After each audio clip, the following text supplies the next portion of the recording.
Friends, അങ്ങനെ നമ്മൾ കാലത്തെ എണീറ്റപ്പോഴത്തേക്കും 2 കങ്കാരു നമ്മളുടെ മുറ്റത്തട്ടോ. ഇതുണ്ടോ? അതെ, നമ്മൾ ടെൻറ്റിൻ്റെ ബാക്കിൽ കങ്കാരു കേട്ടോ. ഇന്നലെ രാത്രി മഴ പെയ്തായിരുന്നേ. ഇതുണ്ടോ? വാലബിയ.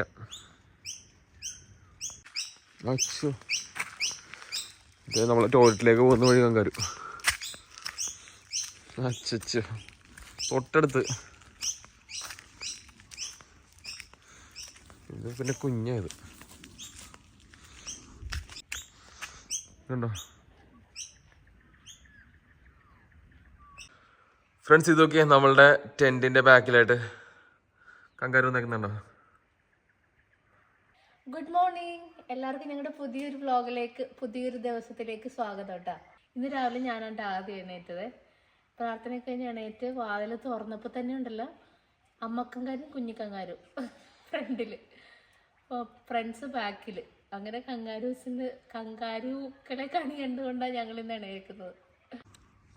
ഫ്രണ്ട്സ്, മോളില് ആ ടെന്റുകാർ അവിടെ തന്നെ കേട്ടോ, അവര് പോയിട്ടില്ല. അച്ഛ ചവിക്കുന്നു.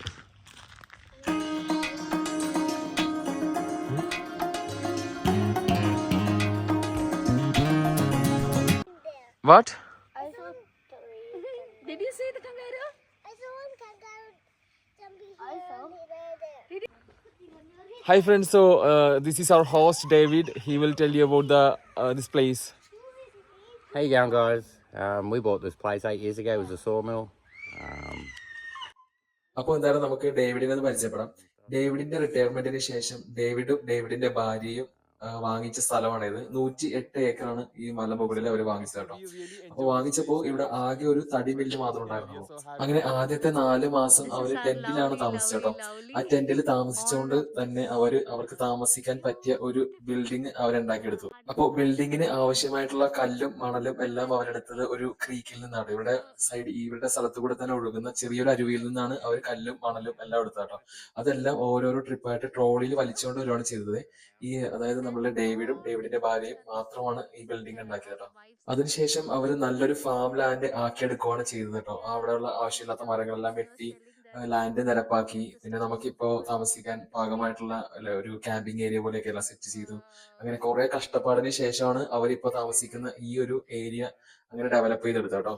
4 months, right, to make like this? To go into the house, yeah. into there, because we were in a tent for 4 months. 4 months, yeah. And then after, in tent. took me.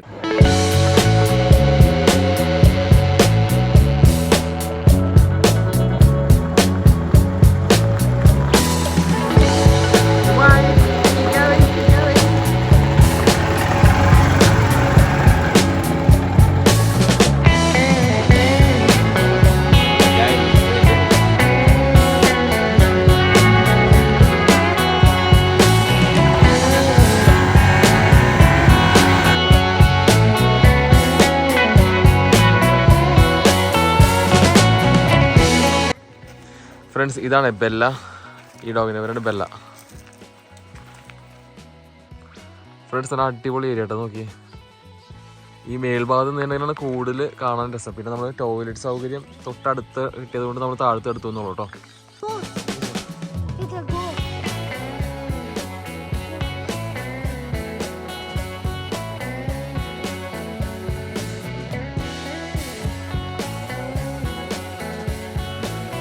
That's nice.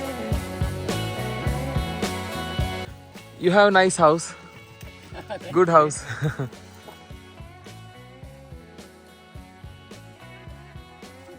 She's coming to me.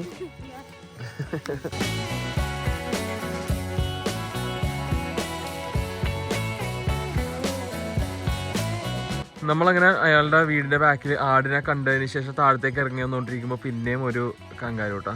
ഇതുണ്ടോ, നമ്മൾ നോക്കിക്കൊണ്ടിരിക്കുക. അവനവിടെ നിന്ന് പുല്ല് കഴിച്ചുകൊണ്ടിരിക്കുവായിരുന്നു. പക്ഷെ നമ്മളെ കണ്ടപ്പോഴത്തേക്ക് അനങ്ങാണ്ട് നമ്മളെ തന്നെ നോക്കിയിരിക്കണേ. നമ്മളെന്തെങ്കിലും ഹാം ചെയ്യുമോയെന്ന് ആലോചിച്ചുകൊണ്ട് നിൽക്കണം. പാത്രം കഴുകാൻ വേണ്ടിയിട്ട് നമ്മളിവിടുത്തെ ക്രീക്ക് ഉപയോഗിക്കുവാണേ. ഇത് കണ്ടില്ലേ, നല്ല മലഞ്ചെരുവാണ്. നമുക്ക് എല്ലാ ഫെസിലിറ്റീസും ഉണ്ടായി.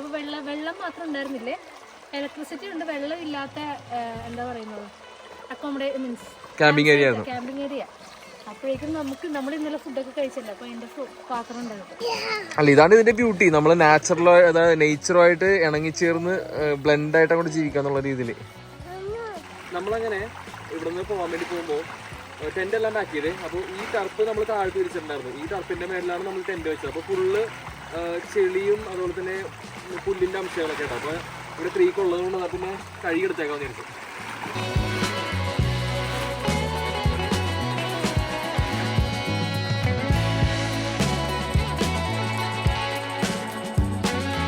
കരിമ്പ് പാടത്തിന്റെ അകത്തൂടെയാണ് നമ്മൾ പോയിക്കൊണ്ടിരിക്കുന്നത്. കുറേ നേരമേ അപ്പോൾ നമ്മൾ കുറേ സൂക്ഷിച്ച് നോക്കിയത് കരിമ്പാണോ അല്ലെങ്കിൽ വേറെ എന്തെങ്കിലും ചെടിയാണോ എന്നുള്ളത്. പക്ഷെ കരിമ്പാണ് സംഭവം. നമ്മളൊന്ന് വണ്ടി നിർത്തി നോക്കിയിട്ടാണ്.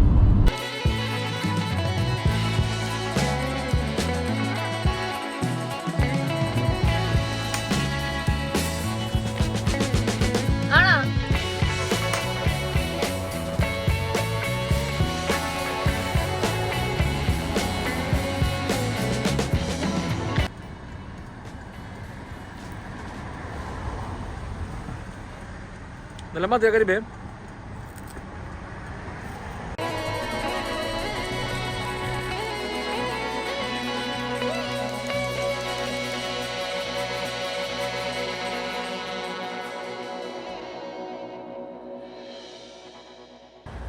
നമ്മളങ്ങനെ എന്താ നമ്മളുടെ അക്കോമഡേഷനിൽ നിന്ന് ഇറങ്ങി, അതായത് നമ്മളുടെ ക്യാമ്പിംഗ് സൈറ്റിൽ നിന്ന് ഇറങ്ങിയിട്ട് നമ്മൾ ഹാർവി നോർമലിൽ പോയേ. നമ്മുടെ ഇലക്ട്രോണിക്സ് കടയാണ്. നമ്മൾ വാങ്ങിച്ച ഡ്രോണ് ഒക്കെ ഒന്ന് മാറ്റിയായിരുന്നേ. ഡ്രോൺ ഒരെണ്ണം വാങ്ങിച്ചായിരുന്നുണ്ടോ, അതിന്റെ വിശേഷങ്ങൾ വഴിയെ പറയുന്നതാണ്. ഒരു ഡ്രോൺ അപാരതയായിരുന്നു. അപ്പോൾ അതിന്റെ വിശേഷങ്ങൾ എന്തായാലും പറയാം. ഞങ്ങൾ സൗത്തിൽ നിന്നാണ് നോർത്തിലേക്ക് പോയത്. എന്നിട്ട് നോർത്തിൽ നിന്ന് വീണ്ടും സൗത്തിലേക്ക് വന്നു ഈ ഒരു കാര്യത്തിന് വേണ്ടിയിട്ട്. 1.5 മണിക്കൂറോളം ഡ്രൈവ് ചെയ്തിട്ടാണ് നമ്മൾ ഇവിടെ എത്തിയത്. ഇനി വീണ്ടും തിരിച്ച് നോർത്തിലേക്ക് പോകാൻ വേണ്ടി പോകണം, അതായത് നമ്മുടെ ബ്രിസ്ബെയിനിലേക്ക് പോകാൻ വേണ്ടി പോകണം. അപ്പോൾ ഇന്ന് രാത്രിത്തേക്ക് നമ്മൾ അക്കോമഡേഷൻ ഒരു റൂം നമ്മൾ ഓൾറെഡി ബുക്ക് ചെയ്തു കേട്ടോ. ഇനിയിപ്പോൾ നമ്മൾ അങ്ങോട്ട് പോകാൻ വേണ്ടി പോകണം. അപ്പോൾ പോകുന്ന വഴിക്ക് നല്ല അടിപൊളി ആംബിയൻസ് ഉണ്ട്. അപ്പോൾ ഉച്ചക്കത്തെ ഭക്ഷണം നമ്മൾ കഴിച്ചിട്ടുണ്ട്. ഇപ്പോൾ സമയം 4 മണി 3:45 ആയി. അപ്പോൾ ഇനിയിപ്പം നമ്മൾ കുക്ക് ചെയ്ത് ഓൾറെഡി ചോറെല്ലാം ഉണ്ടാക്കി വെച്ചിട്ടുണ്ട്. അപ്പോൾ ചോറുണ്ട്, മോരുകറിയുണ്ട്. ഇനിയിപ്പോൾ ഒരു ഇറച്ചിയും കൂടി നമുക്ക് ജസ്റ്റ് ഫ്രൈ ചെയ്ത് ഇവിടെ നിന്ന് കഴിച്ചിട്ട് വേണം നമുക്ക് മുന്നോട്ട് പോകാൻ വേണ്ടിയിട്ട്. അപ്പോൾ ആംബിയൻസ് ഞാൻ കാണിച്ചു തരാവേ. സൺസെറ്റ് ആയിക്കൊണ്ടിരിക്കുന്നു. ഇപ്പോൾ വിൻ്റർ ആയതുകൊണ്ട് നേരത്തെ ഇരുട്ടും. അപ്പോൾ നല്ല അടിപൊളി ലൊക്കേഷൻ കിട്ടി. അപ്പോൾ അതുകൊണ്ടാണ് നമ്മളിപ്പോൾ തന്നെ സ്വീഡ് റിവർ കേട്ടോ ഈ സ്ഥലത്തിൻ്റെ പേര്. അപ്പോൾ ഞങ്ങൾ ഫിഷ് ചെയ്യാമെന്നൊക്കെ വിചാരിച്ചിട്ടുണ്ടായിരുന്നു. പക്ഷേ ഇപ്പോൾ നമുക്ക് അതിനുള്ള സമയമില്ല. നമുക്കിപ്പോൾ ബ്രിസ്ബെയിനിലേക്ക് 2 മണിക്കൂർ ഓട്ടം ഉണ്ട്. എന്നാൽ പിന്നെ ഭക്ഷണം കഴിച്ച് ഇരുട്ടുന്നതിന് പിന്നെ ഭക്ഷണം കഴിച്ച് പോകാൻ വിചാരിച്ചു കേട്ടോ. അപ്പോൾ എന്താണ് പോർക്കല്ലേ, പോർക്കിൻ്റെ സ്റ്റേക്ക് വാങ്ങിയിരുന്നു കേട്ടോ.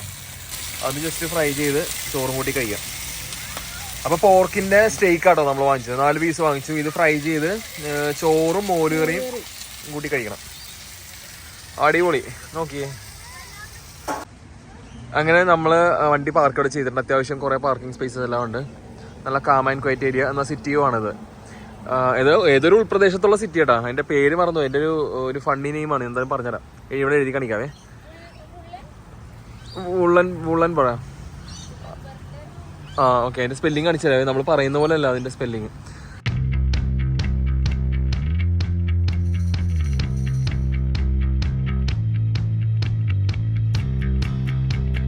അപ്പോൾ നമ്മൾ അവിടെ നിന്ന് കുക്ക് ചെയ്യുന്നുണ്ട്, പിള്ളേർ കളിക്കുന്നുണ്ട്. അപ്പോൾ ടോയ്ലറ്റിൽ പോകണേ. അപ്പോൾ നമുക്ക് നോക്കാം ടോയ്ലറ്റിലെ വൃത്തി എന്തുകൊണ്ടെന്നുള്ളത് കേട്ടോ. അത്യാവശ്യം നല്ല ക്ലീനാണ്. നല്ല അടിപൊളി ആംബിയൻസ്. സൺസെറ്റ് അവിടെ നടക്കുന്നു, നമ്മുടെ ലഞ്ച് ഇവിടെ നടക്കുന്നു. അപ്പോൾ നമ്മളുടെ പോർക്ക് സ്റ്റേക്ക് ഫ്രൈ റെഡി ആയിട്ടുണ്ട്. പിന്നെ ചോറും മോരും. അടിപൊളി.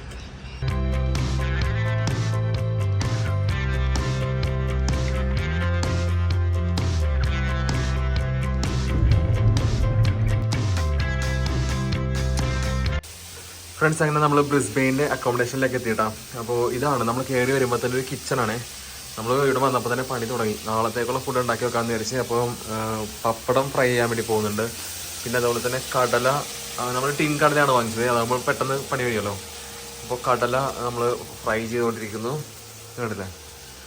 പിന്നെ അതുപോലെ തന്നെ ഒരു ലിവിങ് ഏരിയ, TV ഉണ്ട്, ഡൈനിങ് ടേബിളെല്ലാം ഉണ്ട്.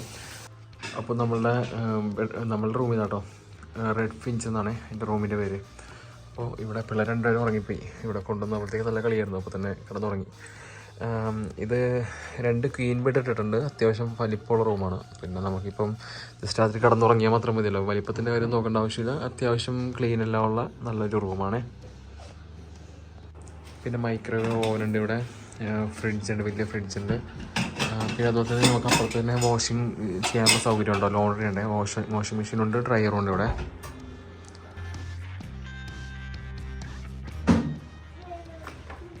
അങ്ങനെ നമ്മൾ റൂം വെക്കേറ്റ് ചെയ്യണേ കാലത്തെ 10 മണി കഴിഞ്ഞു കൂട്ടാ. നമ്മൾ അധികം തിരക്കൊന്നും പിടിക്കാതെ റിലാക്സ് ചെയ്താണ് എല്ലാം ചെയ്തത്, അതുകൊണ്ട് തന്നെ ലേറ്റായി. ഇനിയിപ്പോൾ നമ്മൾ ബ്രിസ്ബെയിൻ കാണാൻ വേണ്ടിയിട്ട് ഇറങ്ങാൻ വേണ്ടി പോവാണേ. അത്യാവശ്യം സാധനങ്ങളെല്ലാം വണ്ടിയിൽ കയറ്റിക്കൊണ്ടിരിക്കുന്നു. ഇനി ലാസ്റ്റത്തെ കുറച്ച് സാധനം കൂടി കയറ്റാറുണ്ട്. എന്തായാലും നമുക്ക് വണ്ടിയിലേക്ക് പോവാം.